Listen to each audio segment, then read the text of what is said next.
السلام علیکم ورحمۃ اللہ وبرکاتہ۔ اعوذ باللہ من الشیطان الرجیم، بسم اللہ الرحمن الرحیم۔ قرآن مجید کا خلاصہ، پارہ نمبر 22۔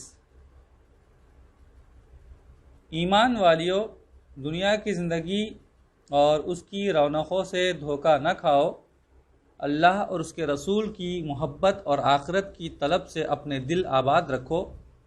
اچھی سیرت والیوں کے لیے اللہ کے پاس بہترین اجر ہے۔ جو عورت بے حیائی کے کام کرے گی اسے اللہ سخت سزا دے گا، اور جو اللہ اور اس کے رسول کی فرما بردار ہوگی اور اچھی سیرت والی ہوگی اس کے لیے دگنا اجر ہے۔ ایمان والیوں، اللہ کی ناراضگی سے بچو۔ کسی اجنبی مرد سے بات کرو تو ایسے لہجے میں بات نہ کرو کہ روگی دل میں کچھ گدگدی پیدا ہو جائے۔ جب کہنا ہو بھلی بات کہو، اپنے گھروں میں رہو۔ جاہلیت کے طریقے پر حسن کی نمائش کے لیے باہر نہ نکلو۔ نمازوں کا اہتمام کرو اور زکوٰۃ ادا کرو۔ اللہ اور اس کے رسول کی اطاعت کرو۔ برائیوں کی آلودگی سے دور رہو اور پاکیزہ خصلت بننے کی فکر کرو۔ ایسا ماحول بناؤ کہ تمہارے گھروں میں اللہ کی آیتوں اور حکمت کی باتوں کا چرچا ہو۔ مرد اور عورتیں سب کے سب اپنے رب کے فرما بردار بنیں، ایمان پر قائم رہیں، اللہ کی اطاعت کریں، سچائی کو شیوا بنائیں، مصیبتوں اور آزمائشوں میں بھی اپنے دین پر ڈٹے رہیں، اللہ کے سامنے ان کے دل جھکے رہیں، اللہ کی خوش نودی کے لیے خرچ کریں، روزے رکھیں، اپنی شرمگاہوں کی حفاظت کریں اور زیادہ سے زیادہ اللہ کا ذکر کریں۔ اللہ اور اس کے رسول کا فیصلہ سامنے آ جائے تو پھر کسی مومن مرد یا کسی مومن عورت کے لیے گنجائش نہیں کہ وہ اپنی منمانی کرے۔ یاد رکھو، اللہ اور اس کے رسول کی نافرمانی کرنا کھلی ہوئی گمراہی ہے۔ اللہ کو بہت زیادہ یاد کرو، صبح و شام اس کی تسبیح کرو۔ اس کا احسان یاد رکھو کہ اس نے تم پر رحمتوں کی بارش کی اور اندھیروں سے نکال کر اجالے میں پہنچا دیا۔ تمہارے پاس اللہ نے ایک نبی بھیجا، تمہیں حق سے روشناس کرانے والا، بندگی کے اچھے انجام کی خوشخبری دینے والا اور سرکشی کے برے انجام سے ڈرانے والا، اللہ کی طرف بلانے والا اور روشن چراغ بن کر روشنی دکھانے والا۔ اس نبی کے جانثار بنو، خوشخبریاں تمہارا انتظار کر رہی ہیں۔ کافروں اور منافقوں کی باتیں نہ سنو، وہ تکلیف پہنچائیں تو انہیں نظر انداز کرو اور اللہ پر بھروسہ رکھو، یہی سچے اہل ایمان کا شیوا رہا ہے۔ اپنی بیویوں کے ساتھ اس طرح رہو کہ ان کی آنکھیں ٹھنڈی رہیں۔ تمہاری بے اعتنائی کی وجہ سے کوئی ایک بھی غمگین نہ ہو، ان سب کو خوشیاں حاصل ہوں، کسی کو بھی محرومی یا حق تلفی کا احساس نہ ہو۔ دوسروں کے گھر جانے کے آداب کا خیال رکھو۔ گھروں میں داخل ہونے سے پہلے اجازت مانگو، اجازت ملنے پر ہی اندر داخل ہو۔ کھانے کے لیے بلایا جائے تو کھانے کے وقت پر آؤ اور کھانا کھاتے ہی رخصت ہو جاؤ۔ اتنی دیر تک بیٹھ کر باتیں نہ کرو کہ میزبان اکتا جائے۔ زنان خانہ سے کچھ مانگنا ہو تو پردے کی اوٹ سے مانگو، اس میں تمہارے دل کی پاکیزگی ہے اور گھر والیوں کی بھی دل کی پاکیزگی ہے۔ کوئی ایسا رویہ نہ اختیار کرو جس سے صاحب خانہ یا خاتون خانہ کو تکلیف ہو۔ ان سب باتوں میں حد درجہ محتاط رہو۔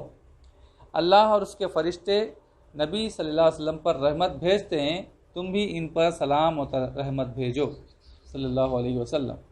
جو لوگ اللہ اور اس کے رسول کو تکلیف پہنچاتے ہیں اور جو لوگ مومن مردوں اور مومن عورتوں کو ناحق ستاتے ہیں، ان سب پر اللہ کی لعنت برستی ہے۔ ایمان والیوں، اپنے گھر سے باہر نکلو تو اپنے اوپر اپنی چادر کے گھونگھٹ لٹکا لیا کرو، اس طرح شر پسندوں کی شر پسندی سے محفوظ رہو گی۔ ایمان والو، اللہ کی ناراضگی سے بچو اور جچی تلی اچھی بات کہو اور پوری زندگی اللہ اور اس کے رسول کی اطاعت میں گزارو۔ سورہ سبا 34۔ حضرت داؤد علیہ السلام اور سلیمان علیہ السلام کو اللہ نے زبردست قوتوں سے نوازا تھا۔ انہیں ہدایت تھی کہ اچھے کام کرو اور اللہ کا شکر ادا کرو۔ وہ زندگی بھر اللہ سے لو لگائے رہے اور اللہ کے شکر گزار رہے۔ سبا والوں کو بھی اللہ نے خوب نوازا تھا اور کہا تھا کہ اللہ کا دیا ہوا شوق سے کھاؤ پیو اور اللہ کا شکر ادا کرتے رہو، مگر انہوں نے ظلم اور ناشکری کا راستہ اختیار کیا۔ اللہ نے ان سے ساری نعمتیں چھین لی اور انہیں ایک گزری ہوئی کہانی بنا کر رکھ دیا۔ تم ان مثالوں سے سبق لو، صبر کرنے والے اور شکر کرنے والے بنو۔ تمہارے پاس ہدایت کی کتاب آ گئی ہے، اس کی پیروی کرو، اسے چھوڑ کر اپنے باپ دادا کے طریقے پر نہ چلو۔ آج تمہارے لیڈر دن رات ایک کر کے تمہیں بہکانے میں لگے ہیں اور تم آنکھیں بند کر کے ان کے پیچھے بھاگ رہے ہو۔ کل قیامت کے دن یہ مکر جائیں گے اور تم سے کہیں گے کہ ہم نے تمہیں سیدھے راستے سے نہیں روکا، تم نے تو خود مجرموں والا راستہ اختیار کیا۔ دنیا کا عیش و آرام تمہیں آخرت سے غافل نہ کر دے۔ یاد رکھو، کوئی اپنے مال اور اولاد سے اللہ کے قریب نہیں ہوتا ہے۔ اللہ کے قریب وہ ہوتا ہے جو ایمان لائے اور اچھے کام کرے۔ سورہ فاطر، سورہ نمبر 35۔ لوگو، اللہ کی حمد بیان کرو، اللہ کے احسانات کو یاد کرو، اللہ کے رسول کو جھٹلاؤ نہیں، اللہ کا وعدہ پورا ہو کر رہے گا۔ کہیں ایسا نہ ہو کہ دنیا کی زندگی اور دنیا کے دھوکے باز تمہیں دھوکے میں ڈال دیں۔ دیکھو، شیطان تمہارا دشمن ہے، تم اسے دشمن ہی سمجھو۔ جو کفر کے راستے پر چلے گا وہ سخت عذاب سے دوچار ہوگا، اور جو ایمان لائے گا اور اچھے کام کرے گا اس کے لیے بڑے انعامات ہیں۔ بدنصیب ہے وہ جو زندگی بھر برے کاموں کو اچھا سمجھ کر کرتا رہا۔ اگر تمہیں عزت چاہیے تو یاد رکھو، عزت اللہ کے پاس ملتی ہے۔ اللہ سے عزت چاہتے ہو تو اللہ کے پاس پاکیزہ باتیں اور اچھے عمل بھیجو۔ اللہ کو نہ دیکھتے ہوئے اللہ سے ڈرو، نمازوں کا اہتمام کرو، پاکیزہ صفت بنو، کسی کے اکسانے پر گناہوں کا بوجھ نہ اٹھاؤ۔ یاد رکھو، قیامت کے دن کوئی کسی کا بوجھ نہیں اٹھائے گا۔ جہالت کی تاریکی میں نہ رہو، علم والے بنو۔ علم سے دل میں اللہ کا ڈر پیدا ہوتا ہے۔ اللہ کی کتاب کی تلاوت کرو، نماز قائم کرو، خفیہ اور علانیہ اللہ کا دیا ہوا اللہ کی راہ میں خرچ کرو۔ یہ ایسی تجارت ہے جس میں کبھی گھاٹا نہیں ہے۔ اللہ کی کتاب ملنے کے بعد کچھ لوگ اسے یکسر نظر انداز کر دیتے ہیں اور اس طرح خود اپنے اوپر ظلم کرتے ہیں۔ کچھ لوگ نیکی کی راہ اختیار کرتے ہیں اور کچھ لوگ بھلائی کی دوڑ میں آگے آگے رہتے ہیں۔ سب کا انجام یکساں نہیں ہوگا۔ اب تم اپنے بارے میں فیصلہ کر لو۔ سورہ یاسین، سورہ نمبر 36۔ اللہ نے تمہارے پاس قرآن بھیجا ہے، یہ حکمت کا خزانہ ہے۔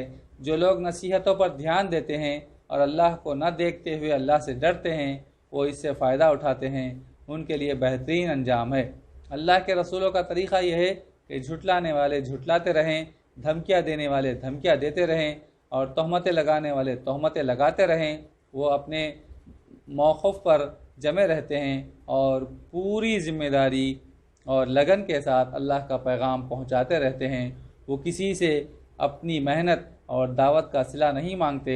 ان کا پیغام اور ان کا کردار دونوں گواہی دیتے ہیں کہ وہ سیدھے اور صحیح راستے پر ہیں۔ وآخر دعوانا